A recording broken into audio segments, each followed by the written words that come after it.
warahmatullahi wabarakatuh. Shalom. Perkenalkan, namaku Makhir Tudaan, NIM 17221015 dari program studi ilmu aktuaria.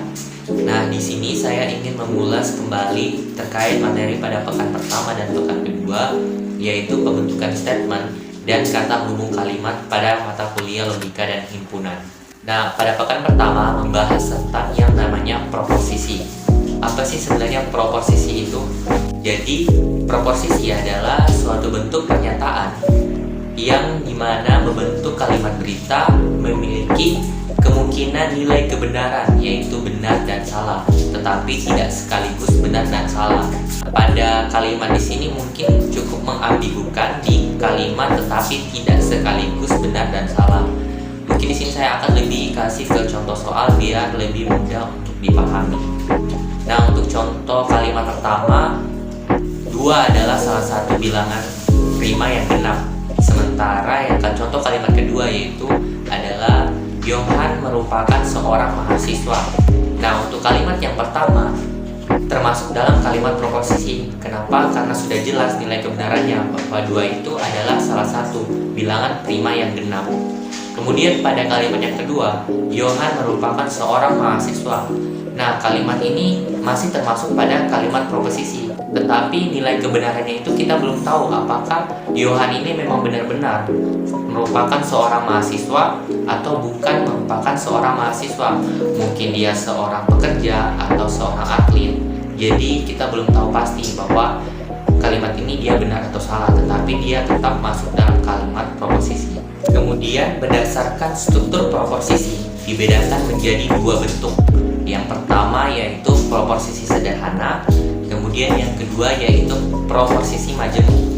Nah, untuk proposisi sederhana itu mengandung hanya satu pokok pikiran saja dan tidak menggunakan kata penghubung atau perangkai kalimat. Sementara untuk proposisi majemuk itu menggunakan kata penghubung atau perangkai kalimat dan terdiri dari 2 atau lebih pokok pikiran. Nah, untuk contohnya sendiri mungkin aku lebih kasih aja biar bisa memudahkan untuk memahami yang mana sih termasuk proposisi sederhana dan yang mana sih yang termasuk dalam proposisi majemuk. Nah, untuk contoh kalimat pertama yaitu Maher menyukai pelajaran matematika dan biologi. Kemudian yang kedua, contoh kalimat yang kedua yaitu Samarinda adalah salah satu ibu kota dari Provinsi Kalimantan Timur. Nah, untuk contoh kalimat yang pertama itu termasuk dalam proposisi majemuk. Kenapa? Karena dari kalimat pertama memiliki 2 pokok pikiran, yaitu Maher menyukai pelajaran matematika dan Maher juga menyukai pelajaran biologi. Sementara untuk kalimat yang kedua, Samarinda adalah salah satu ibu kota dari Kalimantan Timur, itu merupakan kalimat proposisi sederhana di mana hanya mengandung satu pokok pikiran saja. Nah, oke, baik. Jadi yang sekarang pembahasan yang kedua yaitu tentang kata hubung kalimat. Nah, jadi pada proporsi majemuk itu terdapat kata penghubung yang sering digunakan. Yang pertama yaitu negasi, yang kedua adalah konjungsi, ketiga disjungsi, keempat implikasi, dan kelima biplikasi. Nah, pada video kali ini saya ingin membahas hanya 3 aja dulu, yaitu negasi, konjungsi, dan disjungsi. Untuk implikasi dan duplikasi mungkin akan dijelaskan pada pertemuan berikutnya. Yang pertama adalah negasi. Nah, negasi adalah suatu pernyataan yang bernilai kebalikan dari pernyataan sebelumnya. Nah, negasi juga sering disimbolkan dengan tanda negatif. Jadi, jika pernyataan awalnya itu bernilai benar, maka negasinya atau ingkarannya itu bernilai salah. Begitupun sebaliknya, ketika pernyataan awalnya itu bernilai salah, maka negasinya itu atau ingkarannya itu bernilai benar. Contoh, misalkan pernyataan awalnya itu adalah mobil merupakan kendaraan beroda 4.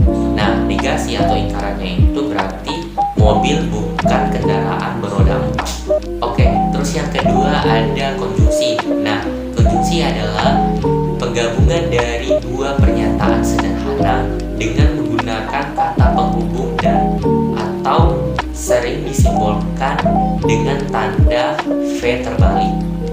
Nah, untuk contohnya, misalkan 3 adalah bilangan prima dan 6 adalah bilangan genap. Otomatis pernyataan awalnya itu kan bernilai benar, 3 itu memang kan bilangan prima. Terus untuk pernyataan kedua, 6 itu adalah bilangan genap. Otomatis pernyataan kedua itu bernilai benar, maka konjungsinya akan bernilai benar. Tetapi ketika salah satu pernyataan tersebut ada yang bernilai salah, otomatis konjungsinya bakalan bernilai salah. Apalagi ketika dua pernyataan itu bernilai salah keduanya, maka konjungsinya juga akan bakalan salah. Oke, terus yang ketiga ada disjungsi. Nah, disjungsi adalah penggabungan dua proporsi sederhana yang menggunakan kata penghubung atau dan sering disimbolkan dengan tanda V.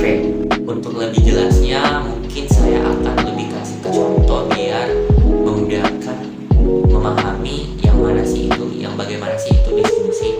Kalau misalkan ada suatu pernyataan, Matthew menyukai sepak bola atau badminton. Kalau memang betul atau memang faktanya itu Matthew menyukai sepak bola dan badminton, otomatis kedua pernyataan tersebut bernilai benar, maka disjungsinya juga bakal bernilai benar. Akan tetapi ketika salah satu dari pernyataan tersebut ada yang bernilai salah, maka disjungsinya itu tetap bernilai benar. Begitupun ketika dua pernyataan tersebut bernilai salah, maka disjungsinya bakal bernilai salah. Kemudian contoh lagi deh biar lebih mudah. Terus misalkan Agam menyukai pelajaran bahasa Inggris Atau matematika. Kalau faktanya Agam itu hanya menyukai pelajaran bahasa Inggris, kemudian pelajaran matematika dia tidak sukai, otomatis kan dari dua pernyataan tersebut ada yang salah, kan bernilai salah, maka disjungsinya itu bakalan bernilai benar karena sudah sesuai dengan tabel kebenaran yang telah ditentukan. Jadi disjungsi ini hanya kebalikan dari konjungsi tadi, seperti itu. Mungkin cukup sekian dari penjelasan saya. Lebih dan kurangnya saya mohon maaf. Wassalamualaikum warahmatullahi wabarakatuh. Shalom. Terima kasih.